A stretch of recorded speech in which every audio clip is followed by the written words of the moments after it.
Hello, I'm Jackie Ware, And I'm Tatiana Dwight. and you're watching Season 2 of On Air with Jackie Ware.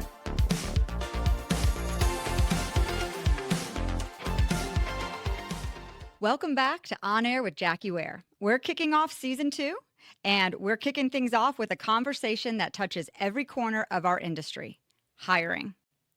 I'm joined by Tatiana Dwight, our Director of Talent Acquisitions here at Pegasus, to talk about what's changed, what still works, and what's next when it comes to finding and growing talent in multifamily.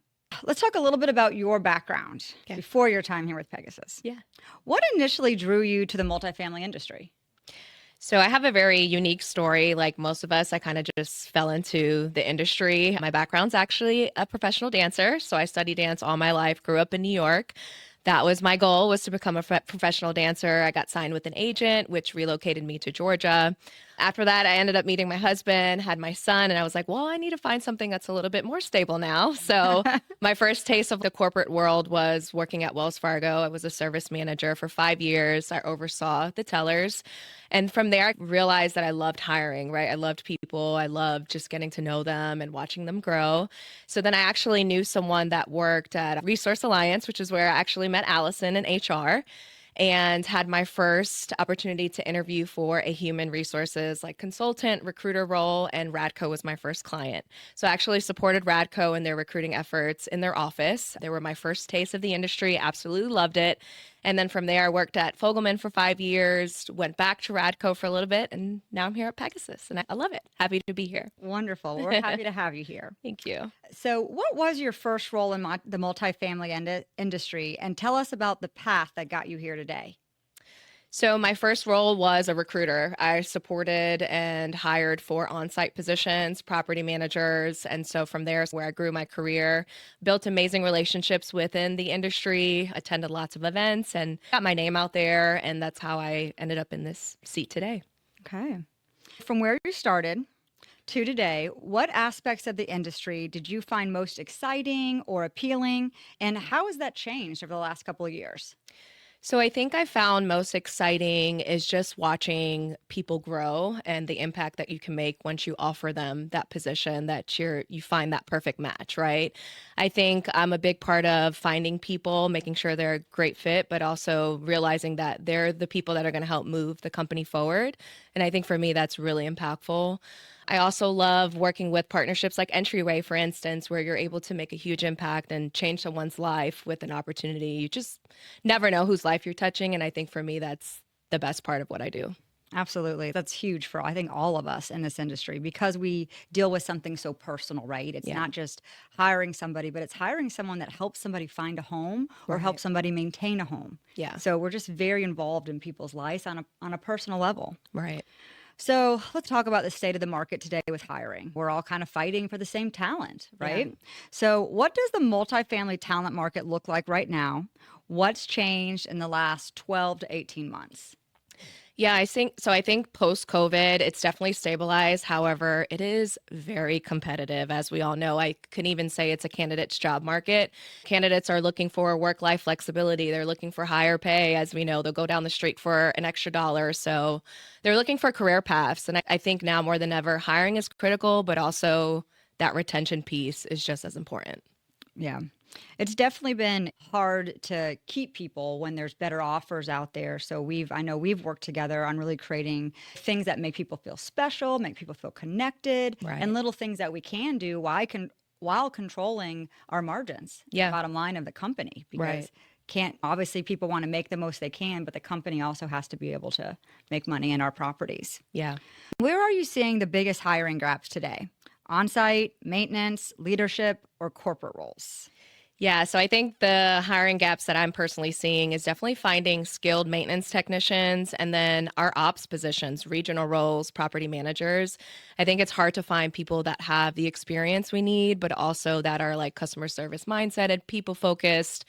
And it's a small pool of people out there. So we're all, like you said, we're all fighting for the same people. So I think those two are probably our biggest gaps. Yeah, I think it's a challenge because they have to have a very specific skill set. Right. We can't just bring in people for the leadership roles, the property manager, the maintenance team roles that don't have experience. Yeah, They need to exactly. have some type of industry experience or some type of skill set. And it's really being able, like you said, with the entryway program to start Hmm. people and build them up is our Right. best way. And I think in our industry, we've all kind of promoted our internal bench a lot, Yeah. just trying to give people opportunities and keep people with us longer. But that's created this internal struggle now for the best talent. I agree. And as every ownership looks for something different, we look for something different. Every property's identity is different. Just finding those like little niches in different people is it's hard to find. Yeah, and we talk about that a lot, how we talk about the specifics that property really needs for its Exactly. manager. Yeah. Not every manager, not every person is created exactly the same, Yep. and not every property. So their different skill levels are going to fit the different properties. Yeah. And it's just finding that art. And maybe for us being third party, we got to make sure they're going to be compatible with our clients. Right. Exactly. So it's a lot that goes into what is that perfect person and kind of building out that profile and then finding that gem. Exactly. You got it. Are staffing challenges more about lack of candidates or lack of the right candidates? Yeah, so I don't think it's the lack of volume. We've get tons of resumes that we're swifting through every single day. I think it's definitely, like you said, finding that fit, finding that readiness for the role, finding those candidates that not only have the skill, but also have that drive and that work ethic that we're looking for, or that specific property needs that we need as well. So I think it's not the volume, it's definitely finding the right fit. And, Pegasus, we look for the best of the best. So we got to make sure we hit all angles of that. Yes, and we have our unique hiring process. Yes, yes. What separates multifamily companies that can consistently attract strong talent?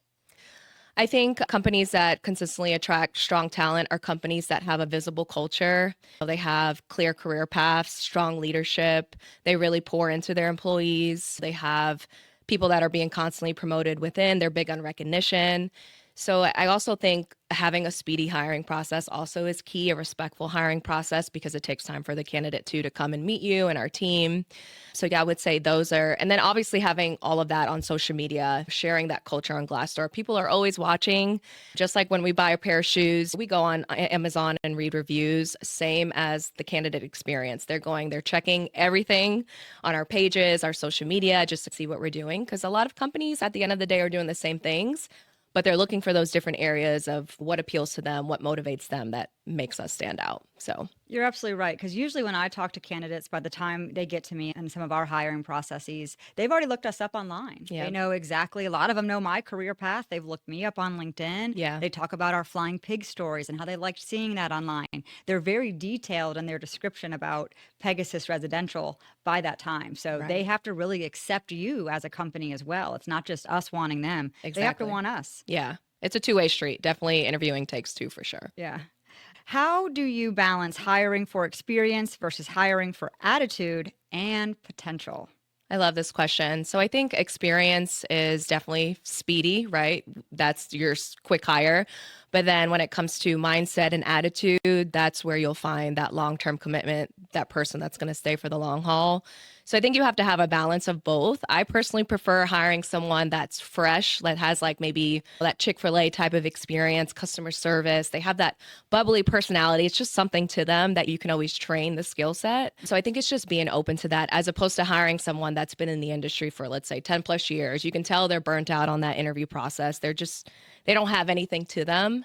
So obviously we want both, but I think I prefer training for skill and hiring for personality and all that attitude and work ethic type of person. Exactly right. We really can't change someone's attitude, but we Mhm. can give them the skill set. We can help set people up for success. Yeah. We have a great training program here, Yep. really one of the best in the industry. So I'm never really worried about them having always the right skill set, but it's can they handle, tough times when they happen? Can they Right. handle hard conversations with Yep. employees or clients? Can they speak to the market? And do they have a go get 'em attitude? Go getter attitude. Yep. What are the biggest red flags you see during the hiring process? Lots of red flags that I've experienced. I would probably have to say it takes 3 seconds to build an opinion on someone during a virtual interview. So I'm old school. I think I like a person to come in dressed professionally, at least from the top, having that energy and that personality. I think some other red flags are job hopping without explanation, talking bad about their previous employer. I hate when candidates do that. I would even say nowadays with AI, people, believe it or not, this just happened to me, but a candidate looked up or put an answer into ChatGPT and read word for word ChatGPT answers of their experience. And I'm like, girl, come on. I know you're reading that off of Yeah. ChatGPT. Like, just tell me about your experience. Like, it's not hard. Also, I would say coming into the interview not prepared, right? Not asking me questions. Like, I feel like we said earlier, you should be interviewing me too. Why do you want to work at Pegasus? Why do you want to work at this property? Did you do your research? Sometimes they're not even doing their research. So I think those are huge red flags for me. Yeah, absolutely. I always like to ask people how they did something. I like to really review the resume. And then if they can explain to me in great deal how they did it, Hmm. then I know they did it. Right. Or that they maybe executed someone else's plan or their own, but they executed the plan. If they can't give me specifics, Yep. I know they didn't do it. Yep. What questions should leaders be asking in interviews? It's a great question. Like we said, I think obviously those skills based questions are great, but I think we have to get a little bit deeper. I love motivational based interviewing questions such as what motivates you in this role? What type of leader are you looking for?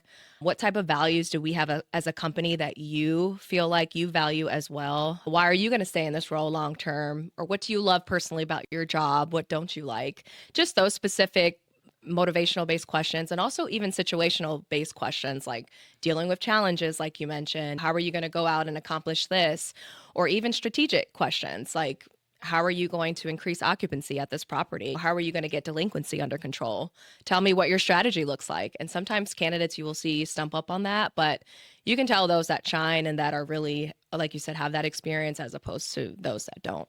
Yeah, they really stand out because Mhm. they tell you they're storytellers. They can Right. get very specific, very granular with the information, and they did it. Yeah. And they're usually very proud Yeah, of that. exactly. They usually have examples to share. Yes. So let's go shift to technology and process. We're lucky we have a team of people here. How is technology changing talent acquisitions?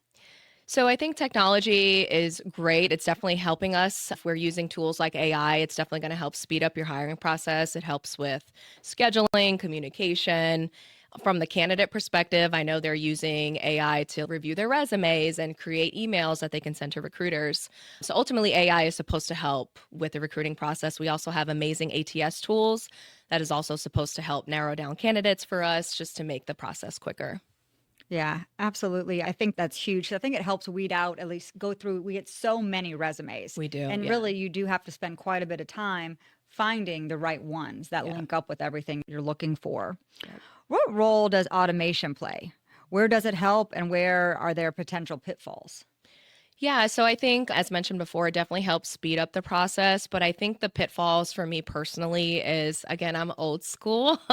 So I think solely relying on AI removes that human connection piece. And so, me and Courtney, like the TA team here at Pegasus, we really pride ourselves on the candidate experience. From the moment that they get that call from us, we make sure they get that first taste, right? So having that interaction, sharing that culture, what that feels like, being excited about the candidate and really drawing them in, I think helps, especially being in a people focused industry like we are. We need that human connection. So solely relying on AI just takes away from that. And we create those experiences ourselves.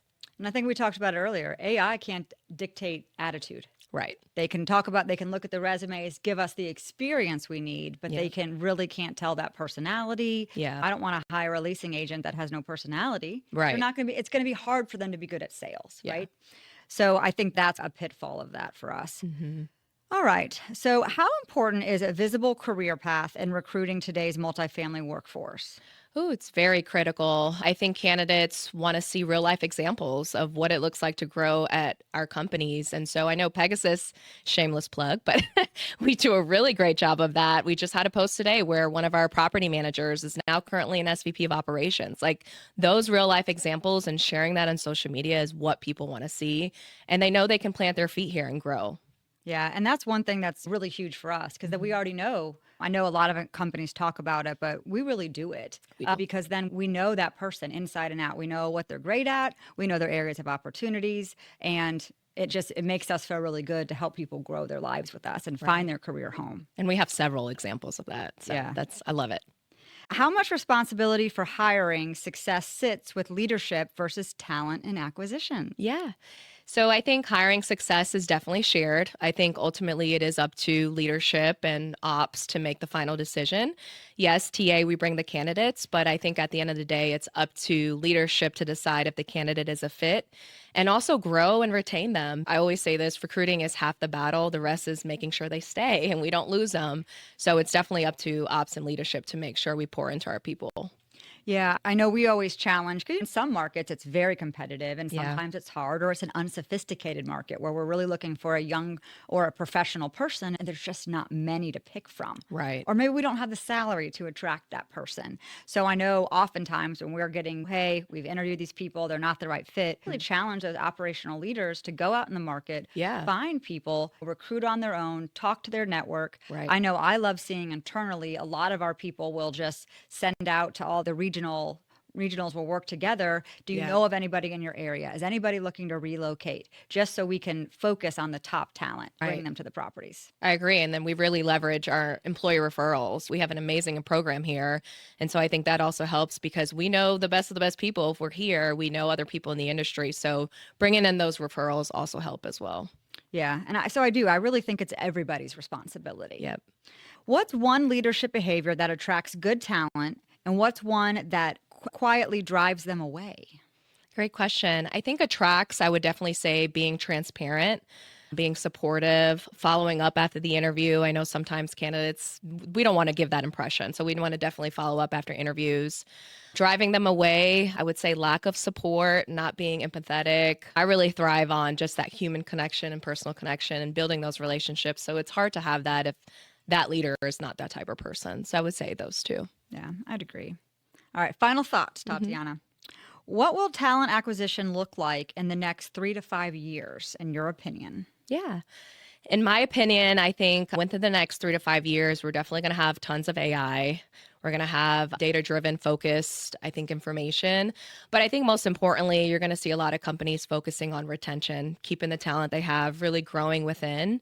And then I also think that building that pipeline, being proactive when it comes to sourcing, not just relying on the job post, but getting out in the industry and networking and reaching out to people and building those relationships because you never know when you're going to have a need. So I think the two top things is definitely building that pipeline within, cross training, being able to promote them when we have something, and then also proactive sourcing. Yeah, that pipeline is so important. One of our very best regional managers, one thing I love about her is she's actually in a location where it's very challenging to hire great talent. She finds them, and I asked her, "What is your secret to finding these great people? I know this is the best that this market has." Yeah. And she says, I interview nonstop every day. She knows all the comps. When she identifies talent, she'll just keep going, Hmm. visiting the people that are really talented. And then when she has an opening, she brings them in. Love it. So she's very smart, very proactive about it. And it really has worked and it shows. Yeah. I Great agree. motivated teams. Yeah.